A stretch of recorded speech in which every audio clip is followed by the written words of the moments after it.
right, on the back of that, you've been busy over the last couple of days because we've had the announcement of the 2023 Pacific Championships. I think everyone is fully aware that Australia, the Kangaroos and the Gillaroos will take part in tournaments Australia, New Zealand and Samoa. So games in Townsville v Samoa, Melbourne v New Zealand, and then final at Hamilton. So a question mark over that. What are your thoughts? I think this is a formalisation of a lot of the stuff you've told us on this program previously, but what were your thoughts on that, Mal? Well, it's fantastic that the Australian government's supporting this initiative, particularly through the Pacific region. We all know how much the Pacific region plays our sports and follows our sport. Yep. You look at the numbers in the national rugby league competition where, Pacifica and the Maori population, it's nearly 50% of all players have got that heritage. Yep. So it's a great initiative. The good thing from my point of view, and I speak on behalf of all the coaches and all those Pacifica teams, all the international teams, that we've actually got a schedule now that we can plan to. It's not only this year with the Pacific Championships with Samoa. Samoa goes north next year in 24 to keep the Northern Hemisphere buzzing along, which is fantastic. So we haven't forgotten the Northern Hemisphere in England and in France, and make sure that the international space is well looked after there. Then Tonga comes back and we play a Pacific Championship again next year in 24. And then England come down in 25, which is fantastic. And then we have the World Cup down under. We're not quite sure whether it's just going to be held in Australia, but I would assume it'll be held around the Pacific as well. So the 10 top teams, which will be an enormous, spectacle, because every game will be competitive. It's growing. Certainly is growing. So it's a great initiative, and it just allows us to build our teams up, build our combinations.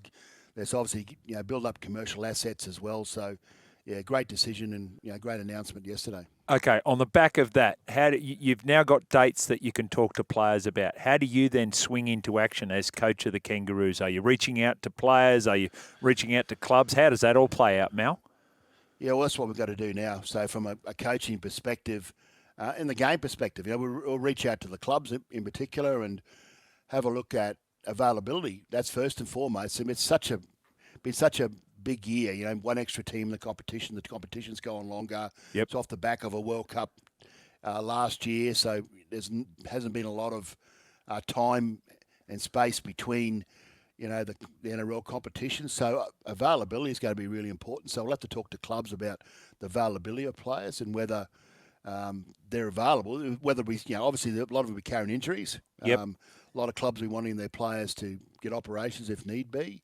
A lot of players will be thinking about, I just need a rest, to get through our off-season, pre-season, to get back into the comp in 24. So we just got to obviously have talks around all that, and then eligibility on the back of that as well. So who is eligible? An example for me would be like Payne Haas would be a really good example for me. Right. You can have a chat to Payne about whether he's keen on playing in the international space in a game, and hopefully that's going to be for Australia because he has got Samoan background as well. Yeah. So it's going to be those sort of conversations need to take place, throughout August, I would suggest, because then we got to pick like train-on squads coming into the final series through September. And were you? I think there's been talk of a Prime Minister's 13 game in PNG as well. Has that been locked in?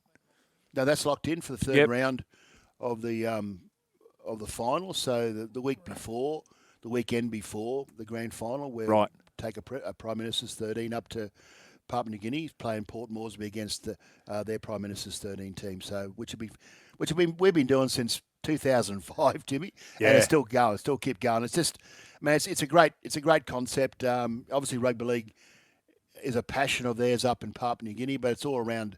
It's more to do around the partnership and the family, the greater family around the Pacific. Yep. Obviously has, from the government's point of view, having those special relationships around the Asian Pacific is really important to them. Yeah.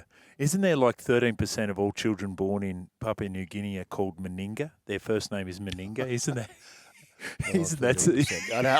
I don't know where you got that percentage from. Isn't that? I've just made that up. Yeah, I know. You just made it up. There's there's plenty of kids up there running around in whatever National Rugby League jersey with plenty of players' names that are attached to them. So, I mean, we used to have letters sent to us, and you probably would have been in the same boat. Sent it to, and they might have named there such Jimmy Smith Meninga sort of thing, and then they say to can I send my son down to you so you can look after him and nurture him and be a very good rugby league player.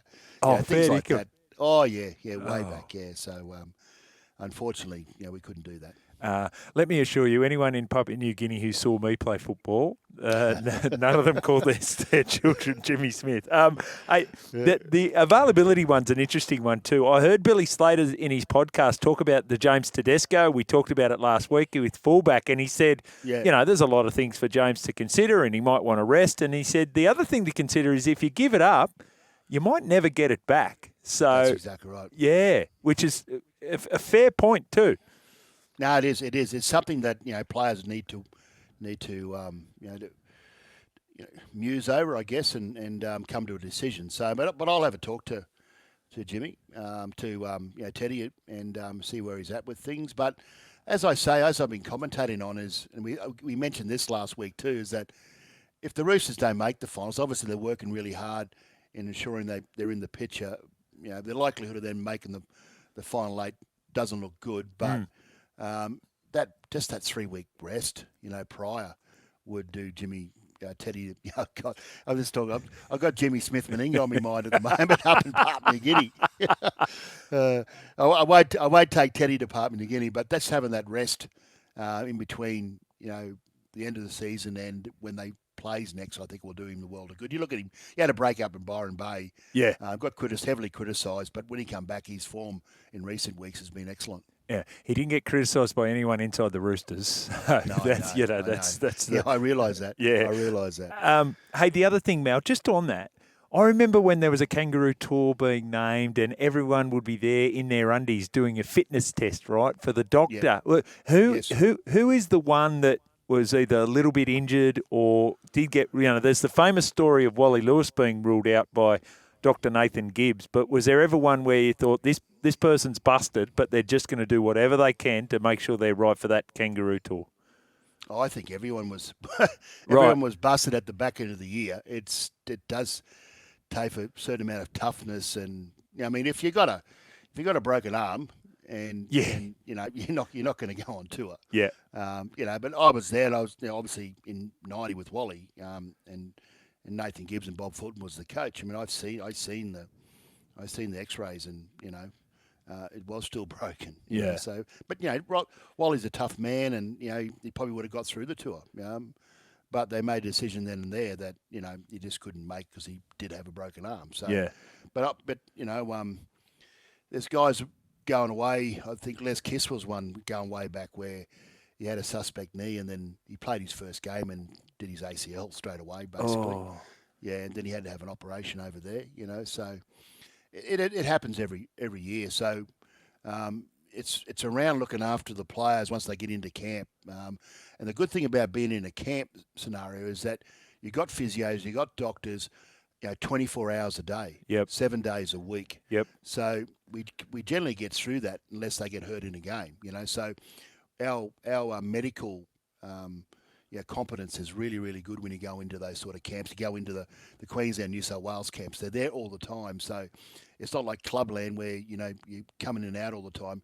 You've got players that are constantly on the table getting looked after, and that's why the physios and the doctors are so valuable in those sort of scenarios, So, but everyone's hurt. Everyone's got an injury. Everyone needs to get strapped. Everyone needs to sometimes have a needle, just to get through the back end of the year. Yeah. I think there's the stories about Tony Ayub when he was physio at the Melbourne Storm would go and have dinner with the family of the player who was injured just so that they could he'd stick around and just work with that player on their injury, almost, 24/7 as if it was. That's what you need to do. If you want your play, you got to keep your best team on the footy field. That's what you have to do, and that's where professionalism has come.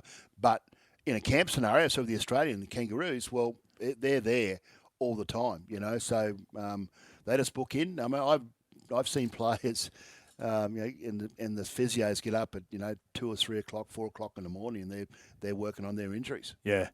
Yeah. Did you coach Matty Singh at State of Origin level? No, I didn't. No. No, Okay. I miss Matty. Yeah. So he finished, unfortunately, before I got the opportunity to coach him. Yeah, Matty Singh was a player who came to the Roosters from Penrith, and he had trouble putting on weight. He would wake himself up at 2 o'clock in the morning to eat so that he could put on weight. He was an amazing, dedicated athlete, Matty Singh. Yeah, and the way he played showed that, didn't it? Yes. He was an outstanding player.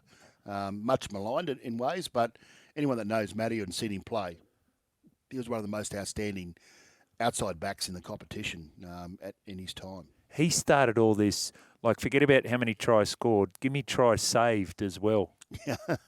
Exactly. And that's a James Tedesco. Yeah. That's a Latrell Mitchell. So Latrell has his fair share of criticism because he doesn't get as involved as most other fullbacks, but the quality of his defence is enormous. He's the best defending fullback in the competition. So you don't sort of get lauded for that, do you? You don't get pats on the back because people love to see you running the football, and that's what they see in a game. They see all the attack, but they see big hits in the middle. But they, obviously, you still got to look at the impact they do when they save tries is really important. Yeah, Gutho's listening too, so you better mention Gutho. I know Gutho's excellent. Yeah, I keep on forgetting Gutho. It's not on purpose. It's not on purpose. It's just, there's so many good fullbacks in the competition. I just can't name all of them at one time. Yeah. I'll just put in the front of my mind, Gutho's first.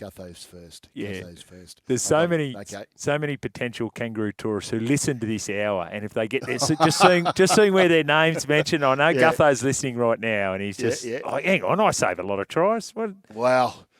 Big game this weekend, Roosters versus the Eels. That's right. Fullback on fullback. There you go. The number one duel. Well, I think I said yesterday at the launch of the national program, I think if Teddy's going to be our fullback, you've got to have versatility in your bench, in the players and your reserves. Who you take on tour with you, and Gutho certainly fills that void. He can play. We know he can play in the halves. We know he can play in the centres. We know he can play in wing. We know he can play fullback, and I know he can play in the forwards. He's such a valuable player, and I'm not quite sure Dylan. Where can he else play? Where can Reece Walsh play? Because you need that versatility when you go away, on representative football. So yeah. Kalen's listening right now. He's got a big smile on his face. Yeah, exactly. Well, I mentioned Kalen all the time. He can play anywhere. So, but he's proven 14. He can sit on the bench and he can play 9. He can play in the middle. So he can play at centre. He can play 5'8". He can play fullback. So he becomes part of the pitch, there's no doubt, if he's available, of course. Yeah, big smile on his face right now, Kalen, so that's good.